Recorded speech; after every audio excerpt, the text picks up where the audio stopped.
Hello guys, कल एक important notice आता है। नोटिस आते ही बच्चों के बीच में खुशी से ज़्यादा खलबली का माहौल बन जाता है। बहुत सारे बच्चे परेशान हो जाते हैं, दो गुटों में बच्चे बढ़ जाते हैं और साथ ही साथ मेरे भाई ये एक चर्चा का विषय बन जाता है। और विषय हो भी क्यों ना हो कि अगर आपको लगता है आप 30-35 नंबर लाकर पास हो सकते हो, परंतु अगले पल फील होता है कि अब ऐसा नहीं हो पाएगा। अच्छा देखिए, अब है क्या ये चर्चा का विषय, इस पूरी बात को समझते हैं। क्योंकि अगर आप ग्रुप डी के बच्चे हो तो ये आपके लिए बहुत ही ज़्यादा इंपॉर्टेंट बात रहने वाली है और इसीलिए इस पर केस भी हुआ है। ये जो केस है, ये केस जो अभी अभी कोर्ट केस हुआ है ग्रुप डी पर, ये इन्हीं में से एक गुट ने करा है। अब देखिए सारी बातों को समझते हैं कि कौन से दो तरह के बच्चे हैं। पहले हम समझते हैं कि कल जो नोटिस आया था पहले उसको देख लेते हैं। देखिए ये बच्चे का मैं पूरा पूरा वो भी लेकर आया हूँ, रिजल्ट वगैरह कि किस तरह के बच्चे होते हैं, ये कैसे कैसे इनके मार्क्स आते हैं, वो सारी चीज़ों पर अभी बात करेंगे कि कौन से वाले बच्चे हैं जो आजकल चर्चा में चल रहे हैं। बट उससे पहले जो कि नोटिस देख लेते हैं। और साथ ही साथ जैसा मैं हमेशा आपके लिए करता रहता हूँ, कल रात 9 बजे फिर से गजब सी क्लास लेकर आ रहा हूँ। एलसीएम एससीएफ की 5-6 घंटे की क्लास रहेगी, ठीक है। तो जाके जब भी आपको मतलब ये वीडियो मिले उसके बाद इस वीडियो पर जाके नोटिफाई भी कर लेना। रात 9 बजे संडे को आना ना भूलें। अब आ जाते हैं मेरे भाई सीधा अपने नोटिस पर। पहले नोटिस को पढ़ लेते हैं। ये नोटिस जो है यह है एक्ट अप्रेंटिस वालों के लिए। अब एक्ट अप्रेंटिस होता क्या है मेरे भाई? अगर अप्रेंटिस आपने रेलवे से की है तो ये जो रेलवे वाले बच्चे जो रेलवे से अप्रेंटिस करते हैं उनका होता क्या है, पहले मैं उसका फायदा बता देता हूँ थोड़ा बहुत, जिससे आपको थोड़ा सा समझ आए चीज क्या है। देखिए होता क्या है, आपने ग्रुप डी का एग्जाम दिया, ठीक है। आपने ग्रुप डी का एग्जाम दिया, मैं एक पेज पे समझा देता हूँ, फिर इस नोटिस को पढ़ के बताऊँ ये नोटिस क्या है। हल्का सा समझा दूँ जिससे आपको पता लग जाए कि मैं कहना क्या चाह रहा हूँ। आपने ग्रुप डी का एग्जाम दिया, ठीक है। अब आपने एग्जाम दिया और इस एग्जाम को देते वक्त कुछ अप्रेंटिस वाले स्टूडेंट भी हैं जो रेलवे से जिन्होंने अप्रेंटिस किया है। अब होता क्या है, जैसे आप मान लीजिए 1 लाख आपकी वैकेंसी है, अप्रोक्स मानकर चलते 1 लाख के करीब। इसका 20% हिस्सा इनके लिए पहले से ही अवेलेबल है, यानी 1 लाख में से 20% यानी 20,000 वैकेंसी जो है, 20,000 सीट्स पर अप्रेंटिस वाले बच्चे ही जॉब लेंगे। यानी कि 20,000 पहले ही इनके लिए खाली हैं, ठीक है। 20,000 तो भाई इनके लिए ही हैं। साथ ही साथ अब आप देखोगे कि ये बच्चे जो हैं 35 और 35-40, मैक्सिमम 35-40 बता रहा हूँ, इतने नंबर लाकर भी एग्जाम पास कर जाएंगे। क्यों कर जाएंगे? देखिए अगर इनकी पिछली बार की कट ऑफ की बात करें तो 50 नंबर तक कट ऑफ गई थी।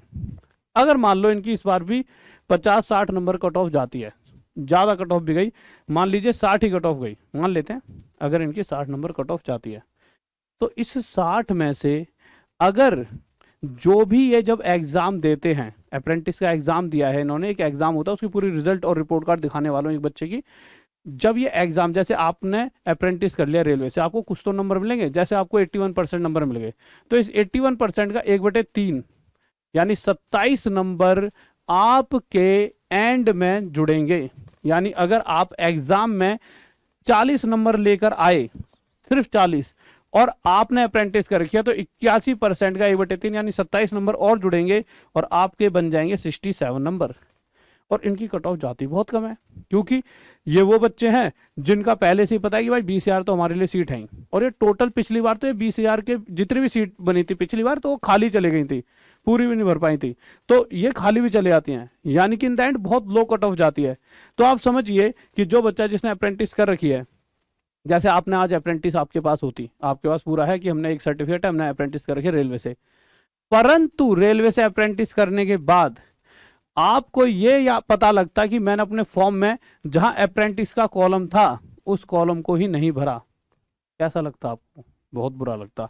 क्योंकि आपको पता है कि उस एक टिक से आप 110% जॉब ले जाओगे।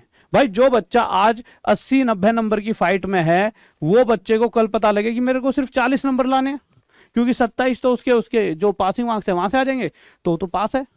तो इसका मतलब उसे परेशान होना बनता है। गलत नहीं है वो परेशान हो रहा है, उसका परेशान होना बनता है। और मैं तो कहूंगा भी सरकार से कि जो वो मांग कर रहे हैं, अच्छा उनकी मांग बता दूं अब क्या है। उनकी मांग क्या है, फिर नोटिस पे आएंगे। जो उन्होंने, सरकार ने नोटिस दिया, नोटिस से पहले मांग क्या थी और नोटिस आने के बाद उनकी मांग किस तरह से खारिज हो जाती है बिना कुछ गए। देखिए मांग ये थी उनकी कि जी हमने ना वही अप्रेंटिस वाले कॉलम पर टिक नहीं लगाया, क्योंकि जो अप्रेंटिस वाले, तो आपने क्या कर रखा है, किसी को क्या पता, आपने बीटेक कर रखी है, आपने क्या कर रखा है, अप्रेंटिस कर रखे रेलवे से, तो उन्होंने क्या कहा था डॉक्यूमेंट में टिक लगाने का एक ऑप्शन दिया था कि अप्रेंटिस कर रखी है। ठीक है भाई, अगर नहीं टिक लगाए तो यानी कि उन्होंने ये मतलब उनकी तरफ से ये है कि आपने नहीं कर रखी। जैसे अभी हाल फिलहाल में जैसे आपकी सिग्नेचर और फोटो के लिए मॉडिफिकेशन लिंक आया था, तो उन्होंने कहा भाई कुछ बच्चों ने कि यार मॉडिफिकेशन लिंक दे दो, हमने कर रखी और हम यहाँ पे क्या लगा देंगे, टिक लगा देंगे। अब होता क्या है, अब उन्होंने कल एक नोटिस दिया, ये नोटिस, इस नोटिस में इन्होंने साफ साफ कह दिया कि बच्चों को पहले लगा एक मॉडिफिकेशन लिंक आया है, ऐसा लिंक कि हाँ हम अप्रेंटिस पर टिक कर पाएंगे, ठीक है। पर यहाँ पर इन्होंने एक नोटिस दिया और नोटिस में क्या कहा कि in reference to railway recruitment board notice this and this it is to inform that CCA trained in railway establishment shall be given due weightage of marks obtained in their NCVT examination in preparation of final merit list after conduct of CVT। Simple कि भैया जो बच्चे ने apprentice में marks लिए हैं उस बच्चे के मार्क्स जुड़ेंगे जब वो एंड में एग्जाम देगा, जो भी नंबर आएंगे वो और अप्रेंटिस वाले मार्क्स उसका 1/3 हिस्सा वो इसमें जुड़ जाएगा, ठीक है। तो इसके लिए उसे क्या करना था बच्चे को, इसके लिए उसे ये करना था कि उसको कितने नंबर का टोटल पेपर था और उसमें से उसके कितने नंबर आए हैं, उसके हिसाब से तो जुड़कर आएंगे उसके मार्क्स। तो वो अभी मॉडिफिकेशन लिंक आया था कि इसमें अपने नंबर वगैरह डाल दो। तो यहाँ पर एक आ रखा है कि कोर्स कंप्लीटेड एक्ट अप्रेंटिस, जिनका कोर्स कंप्लीट हो गया trained in railway candidate should upload their details of marks pertaining to NCVT examination. इनमें से कुछ बच्चों ने गलत भी डाल दिए हैं, तो अप्रेंटिस करने के बाद नंबर भी गलत डालें। और इतने अभी भी मौका है, मैं अभी समझा दूँ कैसे डालने। अपने यार दोस्त किसी ने गलत डाले हो तो वीडियो सेंड कर देना। NCVT examination through the link provided in the official website of respective RRBs. This is link is for those CCA who had completed their apprenticeship. ठीक है, आगे यहाँ पर in railway establishment on or before last date for registration और of online application for this CN on or before 12/4/2019। यानी simple देखिए यहाँ पे ये लिख रहा है कि सिर्फ वही बच्चे अपने मार्क्स डाल पाएंगे जिन्होंने 2019 4 यानी अप्रैल से पहले, वो भी डेट भी दे दिया 12 अप्रैल 2019 से पहले अपनी अप्रेंटिस पूरी की हो। अब हुआ क्या, कुछ बच्चे तो ऐसे भी होंगे जिन्होंने इसके बाद भी अप्रेंटिस पूरी करी है, और ऐसे बच्चे बहुत से, अभी मैं एक का रिजल्ट दिखाने वाला हूँ, वो बच्चे हो रहे हैं बहुत ज़्यादा परेशान। कुछ ऐसे हैं जिन्होंने इससे पहले कर रखी है पर अप्रेंटिस से टिक लगाना भूल गए, तो भाई उनका तो दुखी होना बनता है।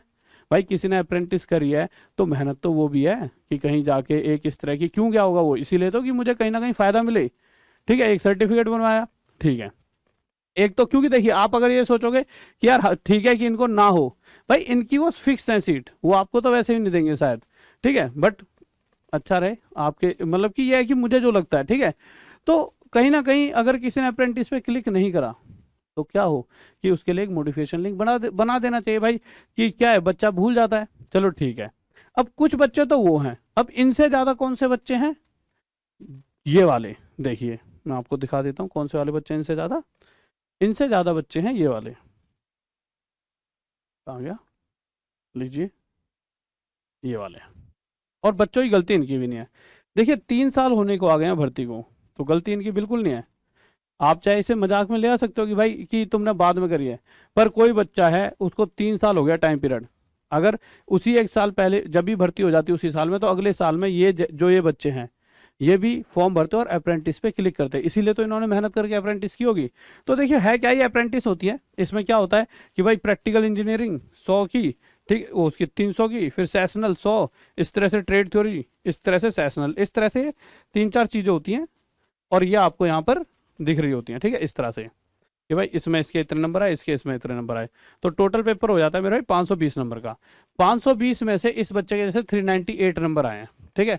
तो ये डालना है कि 520 मेरे नंबर आए, 398 मेरे उसमें से 520 में से 398 टोटल नंबर आए। अब मुद्दा क्या है, इस बच्चे ने 12 फरवरी 2019 में करी है, और जैसा कि आपको पता नहीं 12 फरवरी 2019 से तो था ये, इसने पास कब किया है 11 फरवरी 2020 में, इस समय एडमिशन लेके 11 फरवरी 2020 में पास किया। अब इस पास करा इस बच्चे ने, तो ये भी चाह रहा है कि यार मैं भी अप्रेंटिस क्लिक कर पाऊँ, बट उसके लिए क्या है मॉडिफिकेशन लिंक आना पड़ेगा, और सरकार ने कह दिया कि भाई हम तो 2019 वाले तो के लेंगे, तो यहाँ जाके गड़बड़ हो रही है। ये बच्चे जो 2-3 साल में बहुत सारे बच्चे इकट्ठे हो गए हैं जिन्होंने अप्रेंटिस कराए, और देखिए अगर उन्होंने कराया तो उनका भी हक बनता है। जैसे आप मेहनत कर रहे हो, आपको बुरा लगता है 3 साल हो गए मेहनत करते करते, अभी भी एग्जाम क्या हुआ है नहीं हो पाया, तो इसी तरह से इन्हें भी लगता है कि हमने भी तो अप्रेंटिस इसीलिए करी थी कि कहीं ग्रुप डी का फॉर्म आएंगे उसमें टिक मार के और अप्रेंटिस का लगाएंगे भैया हमने करी है, और आसानी से जॉब लेंगे, ठीक है। अच्छा एक दो चीज़ और जो बच्चों ने यहाँ पे गड़बड़ कर रखी है, जो भी बच्चा इस फॉर्म को भरेगा तो 2 तरह के बच्चों को, एक जिन्होंने बाद में करी है, एक जिन्होंने अप्रैल से पहले करिए 2019 में। अच्छा एक चीज़ और बच्चों, देखो आपको जब वो मांगेगा ना तो देखिए कॉन्ट्रैक्ट रजिस्ट्रेशन नंबर आपको डालना होगा, ठीक है। तो बच्चों आप गलती मत करना, ये कॉन्ट्रैक्ट रजिस्ट्रेशन नंबर है, ये आपको डालना होगा। और यही बच्चों के साथ दिक्कत है, और यही है कि 2 तरह के बच्चे हैं। तो मैं तो ये कहूँगा कि भाई इस वीडियो को ज़्यादा से ज़्यादा फैलाओ और सभी टीचरों के पास भेजो कि राहुल सर तो सपोर्ट में है कि भाई मोटिवेशन लिंक इनके लिए आना चाहिए। हाँ, अगर मैं ये कहता कि इनकी पास अगर इनके होने से किसी और बच्चे की जॉब पे फर्क पड़ेगा, इनके लिए तो 20% उन्होंने कहा है ना कि इनको 20% देंगे, तो अब वो खाली चले आएंगे, उसका फ़ायदा क्या है? नहीं, इससे बढ़िया किसी का तो घर बने, समझ लो। तो ज़्यादा से ज़्यादा बताओ सभी को, सारे दोस्तों को कि हाँ भाई एक वो चलाओ कि सभी टीचर्स को कहो कि मोटिवेशन लिंक से रिलेटेड कुछ करें। एक लिंक ही तो आना है, अप्रेंटिस पे क्लिक कर पाएंगे बच्चे, नहीं बहुत सारे बच्चों के मैसेज आ रहे हैं। तो बच्चों इस वीडियो को ज़्यादा से ज़्यादा शेयर करो और देखिए बस इसी तरह बने रहे। और हाँ, रात में कल 9 बजे आना ना भूलें, रात में 9 बजे आना ना भूलें। देखिए ये क्लास लेकर आ रहा हूँ बेहतरीन सी, ठीक है, रात में 9 बजे आना ना भूलें। और किसी को कोर्स चाहिए तो देखिए मैथ्स का 20 दिन 20 चैप्टर वाला क्रैश कोर्स आ चुका है, टॉप तक ऐप पर, लेना ना भूलें। और सबसे ज़्यादा जरूरी है कल रात 9 बजे आना ना भूलें, आपके लिए क्लासेस लाता हूँ और इनमें से मैक्सिमम आपका सिलेबस फंस जाता है। ओके भाई, जय हिंद, जय भारत, लव यू सर।